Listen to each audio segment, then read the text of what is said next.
What's up, Fellowship Church? It's great to have you here with us today. My name is Chris King. I'm the campus pastor at our Miami Midtown location. What's up, Miami? Representing the 305. What's going down in the bottom? Also, of course, we have in our Miami location a South Miami campus as well. As we're saying hi to our family, let's say what's up to the Grapevine campus right here in gorgeous Grapevine, Texas. Of course, we have downtown Dallas. What's up, Dallas? Park Cities. What's going down in Park Cities? Plano, Keller, Southlake. Man, we got a lot of campuses. Columbia, South Carolina. Of course, our brand new campus in London, England. East Texas, we have Alasso Ranch in the Piney Woods. Man, and of course, our online campus, we're always honored to have every single one of you joining us for this awesome time together with family. This is family time. This is what we're all about here at Fellowship Church. And also announcing our brand new campus today on the moon. Fellowship Church on the moon is opening up really soon. FC of Tranquility. We're really excited about that one. So watch your mailers for that. So Fellowship Church, we are one family, one church in many locations. And we have an awesome opportunity today. We have an awesome opportunity to begin the celebration and the countdown towards Christmas. And I know Christmas is coming. I know the countdown has started because I've seen trees up in people's houses in Miami. So when Miami starts celebrating Christmas, you know it's about to go down. Christmas is coming. Now, when I think of Christmas, of course, I always go straight to the presents, the energy, the excitement, the family get-togethers, all of the cool things that happen around Christmas. But if we are honest with ourselves, there's always that small little voice somewhere in the background. Maybe it's a certain commercial that kind of stirs it up. Maybe it's a person that you know that's always talking about stuff like this. But there's this pressure that happens in kind of the dark parts of our mind, the places we don't like to think about necessarily in this festive time. There's a question that pops up. What am I doing to help other people who are in need during the Christmas season? What am I doing to help others? I've got to be honest, that's kind of an inconvenient question. This is not a time where I like to think about other people. I like to think about me right now. I'm making my Christmas list right now. I'm thinking about what I want. I'm putting G.I. Joes on my list, Transformers on my list. I want this stuff. I want a Sega Genesis. I want stuff for me. Whatever it is that you would put on your list. Thinking about other people at this time of year, man, it can be a little bit inconvenient. And then I start thinking about, okay, if I do want to help other people, I want to reach out to those who are in need. What can I really do anyway? What kind of voice do I really have to help other people? Because you think about people who are impactful in our culture, those who have made a huge fingerprint on our history, people like even Nelson Mandela, who recently passed away, people like that who've done huge things and had a strong voice in our culture. Man, their voices are so unique and so powerful, so distinct. And I think about my voice. I don't know if you're like this or not. Have you ever listened to your voice like in a voicemail? You replay the voicemail and you hear it and it's like, oh man, I sound like such a girl. What is wrong with my voice? I wish I had one of those deep baritone voices, like Pastor Ed's voice. He's got that classic, that leader commanding voice. I wish I had a voice like that. I think, man, life would be a little bit easier for me if I had a voice like that. I mean, think about how many doors would open for you if you had one of those deep, commanding type voices. Your office environment would be so different. At work, what if you could lean over in that little microphone and speak like this? That'll be $6.50. Please drive around. Man, everybody would come to that drive-thru if you could sound like that. If you had that deep voice, that baritone voice, man, just think about the doors that would open up, the respect that you would command. Think about what it could do for your music career. The radio comes on and you hear, what does the fox say? Ring-a-ding-ding, baby. That voice, it would change everything. If my voice was just deeper, man, it would just be so much more awesome. I could really help people if I had a different voice, something that was more powerful, more commanding. Well, maybe you're here today, and what you need to hear more than anything is that your voice is valuable. Wherever you come from today, whatever sphere of influence that you have, Whatever people listen to you, your voice has value. And it's very simple. Your voice has value because you have a designer. You know, the designer is everything in our culture. When it comes to what is valuable in our society, you have to look at the tag on the back of the shirt. You got to look at the emblem on the front of the car. It's all about the designer. And for you and I, we are incredibly valuable because we've been designed by the ultimate creator, the ultimate creative genius, the God of the universe. We see all the way back in the very first pages of the Bible, it tells us that we were created in the image of God. We have the fingerprints of the ultimate creator on our lives. You know, in Miami, we have a lot of nice cars. You see cars everywhere. Now, you're rolling around Maseratis, Rolls-Royce, Bentley. They all roll down the streets of US 1. The other day, I was on South Beach, and I saw a Maybach. You guys know what a Maybach is? A Maybach is a car that ranges somewhere around $500,000. It costs $500,000. Incredibly, incredibly expensive, but it's custom made. It's tailor-made for the driver. There are thousands of different options that you can choose from.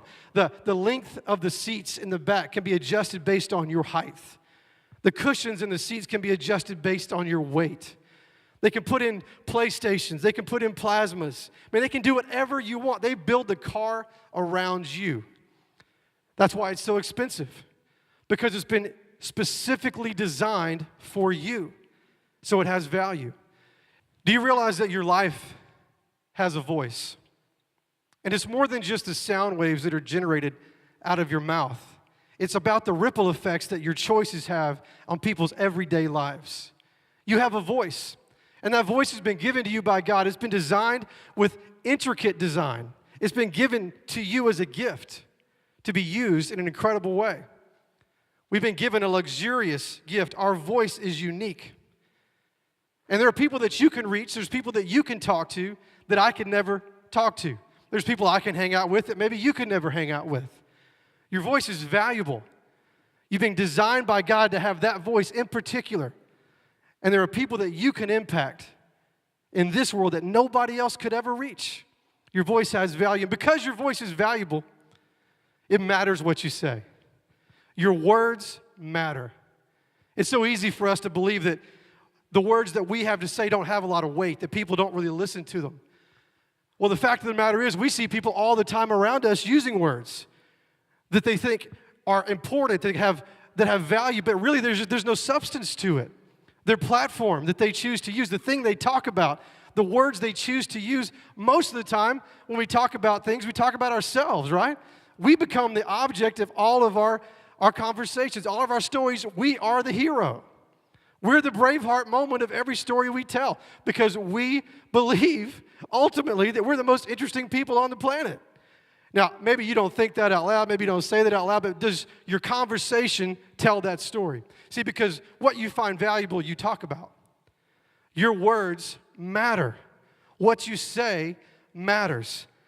1 Peter 2:9 talks to us specifically as Christ followers in the room today. Because we have been designed by God, and there's value in that. Obviously, we're valuable because God created us. But we can enhance that value. We can build off of that value based on what we say. So as Christ followers, what are you saying? What are you declaring? What are the words coming out of your mouth? What picture are they painting? Let's look at 1 Peter 2:9. But you are a chosen people, a royal priesthood, a holy nation, God's special possession.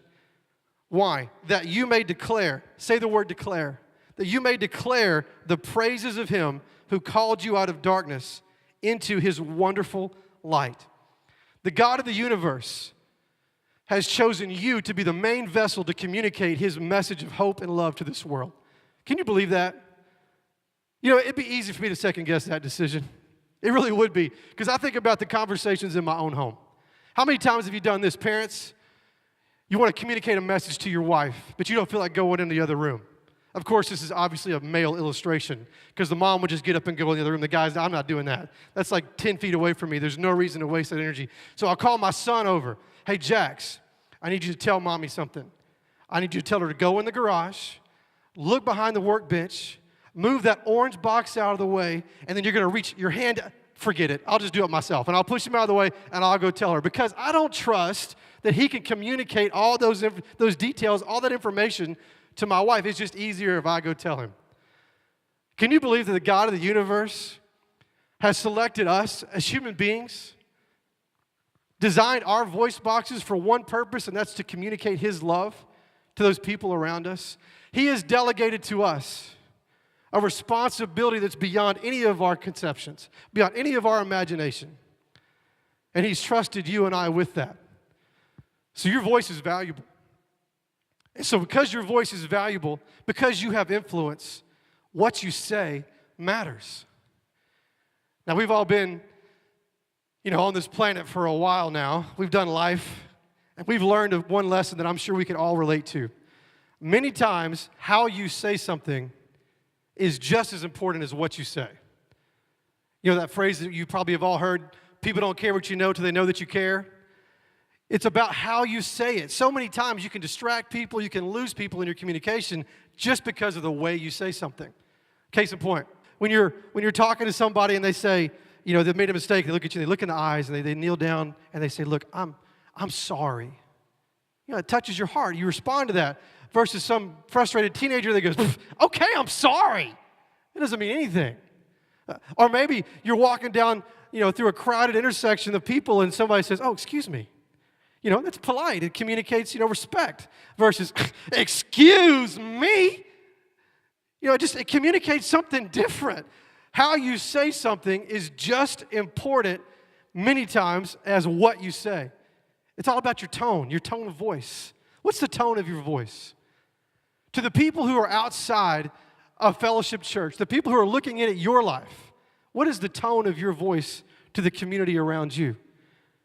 Is it communicating an attitude of love, of acceptance, of compassion? You see, the tone of your voice tells the story of your heart's condition. The tone of your voice tells the story of your heart's condition. I think about our church.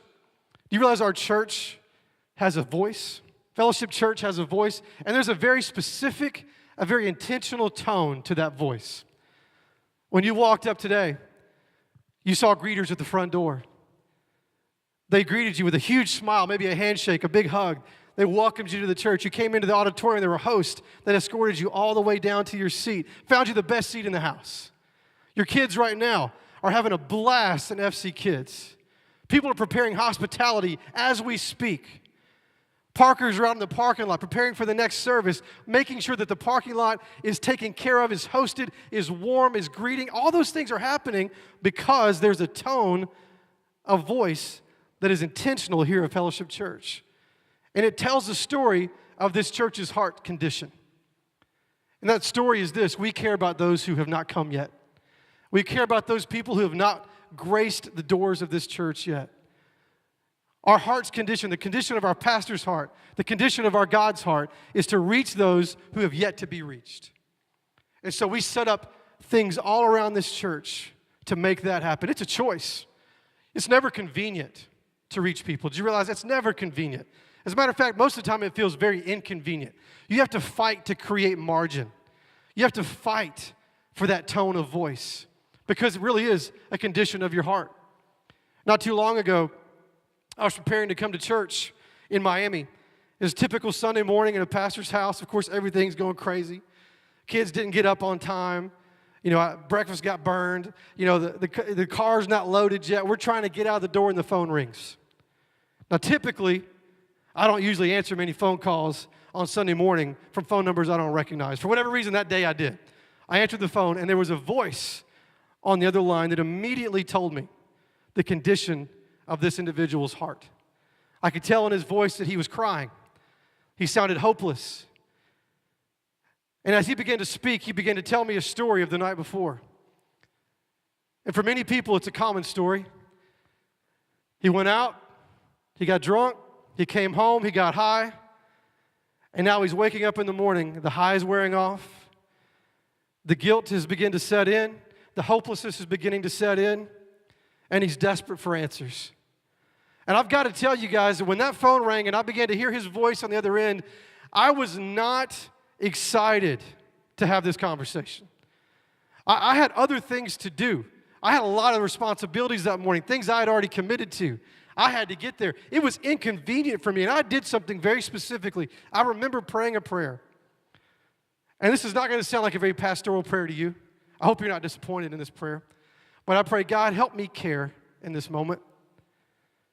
I really don't feel like caring right now. It'd be much easier for me just to ignore this phone call. It'd be much easier for me right now just to turn my back and do something else. It was inconvenient. But I said, God, help me care. You know what God does in those moments? Man, He creates margin in your heart that you didn't even know was there. He creates space in your heart for people that you didn't even know you were capable of. See, the tone of your heart is communicated by the tone of your voice. If you don't care about people, if you don't create room in your life to let other people in and to reach out to those people who are in need and need your help, then the tone of your voice will never be attractive to them. They'll see you coming a mile away. They'll sense your frustration. They'll sense your skepticism, your negativity. But when your heart is open, when you allow God to do what only He can do and prepare you and prepare your abilities and your words and give you the words to say, you can change the tone of your voice by allowing God to change your heart. The great news about that guy is he's now serving in our church today because the voice that I heard on the other line prompted a voice of God into my life. And he said, Chris, give him this advice. So I listened to him and I said these three words: go to church. I said, man, I love you. I want to see God do incredible things in your life, but you've got to get to church today. And if you can't get to church today, you better bust it and get here next week. Get to church, because my voice can only do so much. You've got to put yourself in a position to hear the voice of God in your life. And that's only going to happen in the church. Get to church. God gave me those words. He responded. But because my heart was opened to what God had for me, because He was in a position to receive it, God was able to use me and making a difference in His life. He can do the same thing with you. There are people in your life right now who, if they're in trouble, they're going to call you. And I can promise you it will never be convenient. It'll never be at a time when you're just sitting around wishing I had somebody that I can make an impact on right now. I've got nothing to do right now. My time is just idle. I wish my phone would ring with somebody that's got a complicated problem that can take up some of my time. That never happens. It always happens when it's inconvenient. And the tone of your voice will come through. If your heart is not in the right condition, your tone of voice will reflect that. Matthew 12:34 says, out of the overflow of your heart, the mouth speaks. The tone of your voice ultimately reveals the condition of your heart. Your voice is valuable. And because of that, it matters what you say. And it matters how you say it. It also matters when you say it. The timing of your voice is essential. A few weeks ago, one of my daughters, Haven, was having a tough day because her sister, Brinley, walked in the door with this awesome report card. She hit it out of the park. It was amazing. Haven's report card, however, this particular time was not as good. But of course, we're celebrating. We're celebrating with Brinley, and Haven's even celebrating with Brinley. But something in my spirit made me look at Haven and think, man, something's not right here. I feel like there was a time where I needed to say, it was one of those moments where I needed to say something. So I walked around the table and I pulled her off to the side and I said, I knelt down to one knee and I said, Haven, I said, does it bother you that Brinley got a better score than you did? And, reluctantly she said, yes, it does. And I said, hey, I want you to know something. There's always going to be times in life when people score better than you. They're better than you at something else. But I want you to know that Daddy loves you, and I'm going to help you get better at reading. Right there in that moment, the timing felt so right. It was so impactful. And it was validated when she looked back at me. Tears began to stream down her eyes. She's 7 years old. She wrapped her arms around my neck.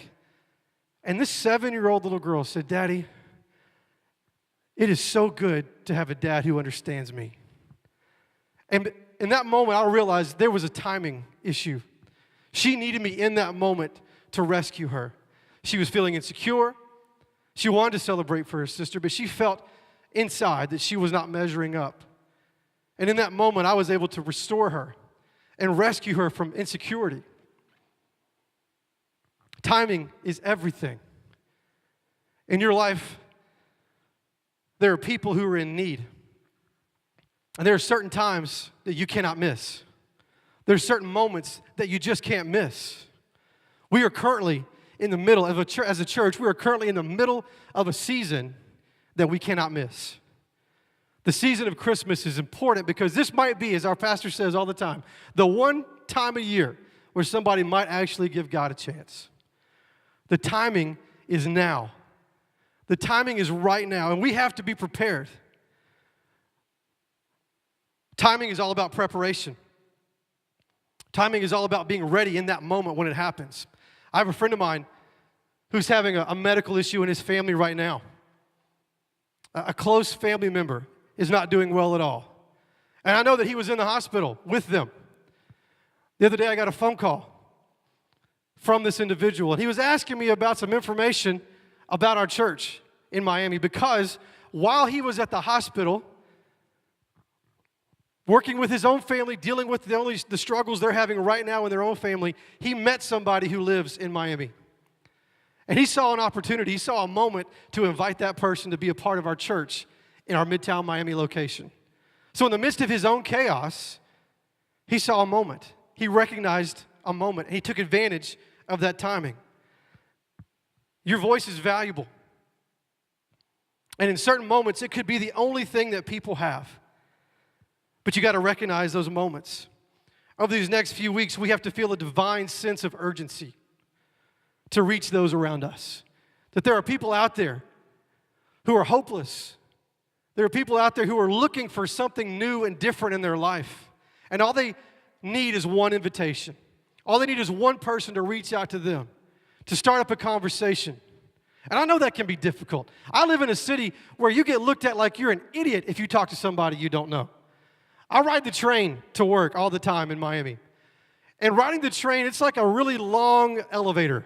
Like, nobody wants to talk to you on the train. The only people that talk to you on the train are people who are crazy or they're trying to sell you something. So nobody ever really wants to talk to you. So in order to talk to somebody, I have to get out of my comfort zone, and I have to pretty much ignore yours as well. But in doing so, it's amazing how many times people respond to you whenever you initiate to them. If you wait on somebody else in Miami to talk to you, you will never speak again for the rest of your life. It'll never happen.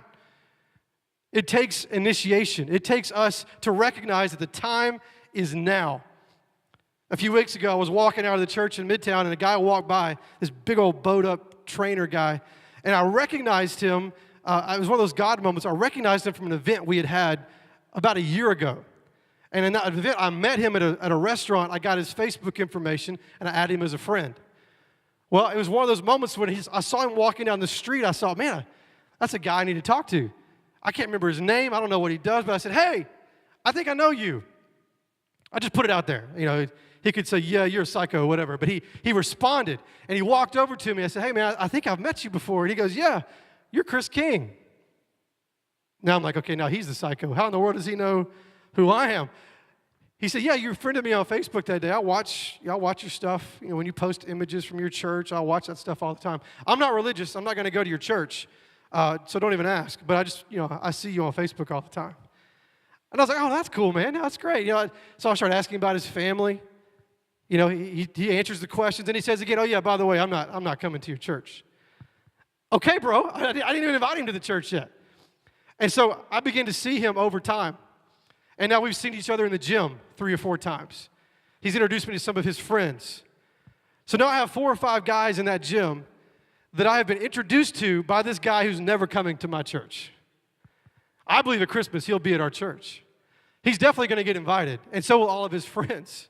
Because in those moments, whenever insecurity attacks, when you worry about your voice, you cannot hesitate because God has divine appointments that you have no idea what connections he's working on. You have no idea the angles that he is working on to create opportunities for the kingdom of God to be built.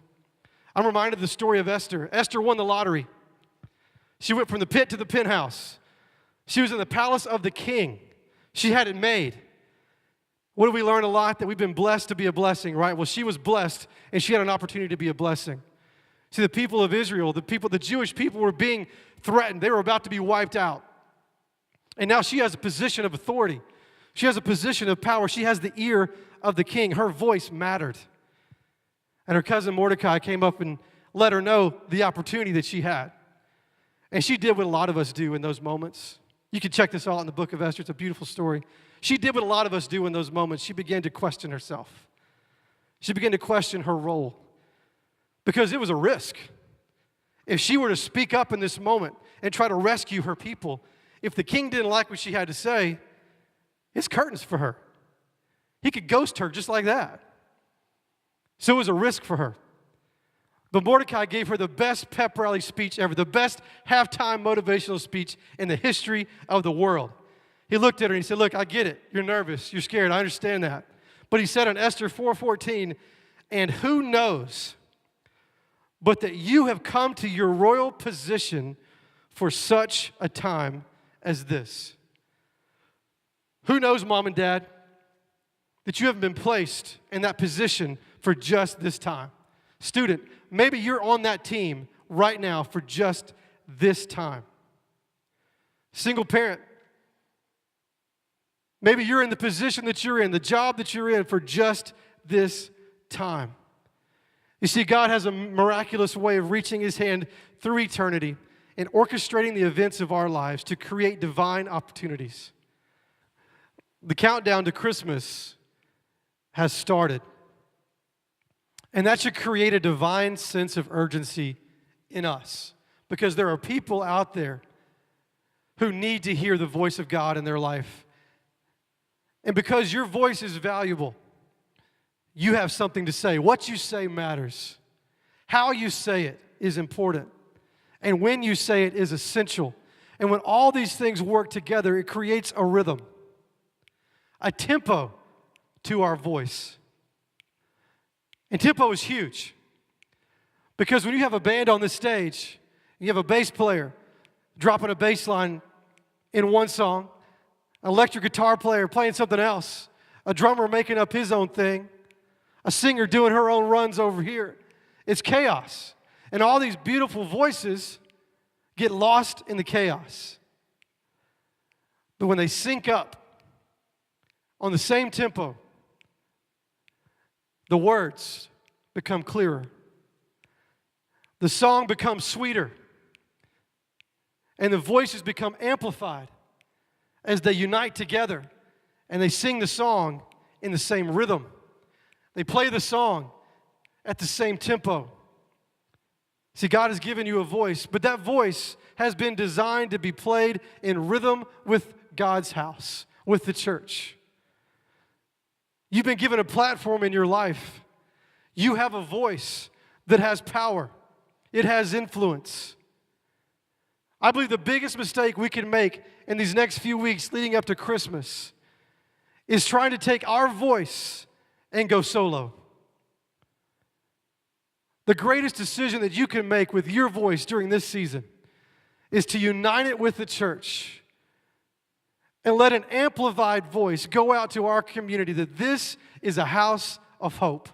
And that people who are struggling and looking for that next place in life, looking for that next fix, looking for that next relationship that's simply going to leave them empty and deserted, that this is the answer to their problems. That Jesus Christ loves them, has a plan for their life. And when they work in harmony and line their voices up with the people of God and let Jesus come in and do what only he can do in our hearts, then their voice for the first time can cry out to God and establish that relationship that can change everything. You see, when we work in harmony together, when we work in the same rhythm and the same tempo, and we use the voice that God has given us, what happens is miraculous. Because then God's voice, his voice becomes our voice to help others make the choice of a lifetime. Maybe you're sitting here today And you needed to hear today that there is a daddy, a father who understands you. Just like my little girl in that moment needed to know that her dad understands her. No matter who you are in here today, no matter where you came from, no matter what is going on outside the doors of this auditorium, you have a father who understands you and desires to have a personal relationship with you. That's what the countdown to Christmas is all about. Our time is limited. The days are numbered. Let's maximize our voice. Let's use the voice that God has gifted us to use this Christmas season. And let's reach the people around us for Jesus. Let's pray together. As we are here in this moment with your head bowed and your eyes closed, we've been talking today about a voice that can help others. But let me ask a question to you today. Has there been a time in your life where you've used your voice to establish a relationship with God? You know, the Bible's very clear. In Romans 10:9, it tells us if we confess with our mouth, if we use our voice to confess that Jesus died on the cross for us and that God raised him from the dead, then we can be rescued. But it starts with you using your voice to communicate to him. So I want to give you a chance today to do just that. Maybe this is your time. If you're thinking, man, I want to sync up my voice with God's voice today. I want his voice to become my voice right now. How do I do that? It's very simple. In the privacy of your own mind and in your seat right there, right now, just say these words with me. Say, dear God, I admit that I'm a sinner. I've messed up. And I believe that Jesus died on the cross for my sin. And right now, in this moment, I commit my life to him. I give everything to you, Jesus. Let your voice become my voice. In Jesus' name we pray. You know, that's a decision that many people made around the room right now. I believe that lives were changed right here in this moment. And I'm so thankful that God brought you here today and that we get to experience that with you. But I know this as well, that there are a lot of people outside this room right now who need to make the same decision that was made right here with many of the people that are sitting in these seats. For those of you who have already prayed that prayer and you already know that your voice has been lined up with God's and his voice is your voice, I want us, before we leave here today, to work together, to commit together that we're going to reach out to those people around us. So here's what I want you to do. Right now in your own mind, I want you to think about those people. Maybe it's just one person that you know right now, your neighbor, your friend, your coworker, who needs to hear what Fellowship Church has to offer, who needs to experience the love that Jesus wants to show them through this church. And I want us to pray for them right now. As we close this time together, I want us to leave here charged, ready to use the voice that God has given us to proclaim his story and to tell his message. So I want you to close your hand right now. And in your hand, I want you have that person in your mind, that person that you're going to reach out to this week. And we're going to pray for them together. God, I thank you so much that you've given us a voice. And I thank you for this person's name that's in my hand right now. I thank you for the responsibility that you've given me to reach out to this person. I thank you for the privilege that I have to reach out to this person. I thank you for the voice that you've given me. God, please direct the words that we say, the way that we say them, when we say them. And God, help us to always move in tempo and rhythm with you as we live our life, putting you in the spotlight and not in us. God, thank you for this countdown to Christmas. We cannot wait to see what you're going to do through our personal voices and through the voice of Fellowship Church this Christmas. We pray this in Jesus' name. Amen.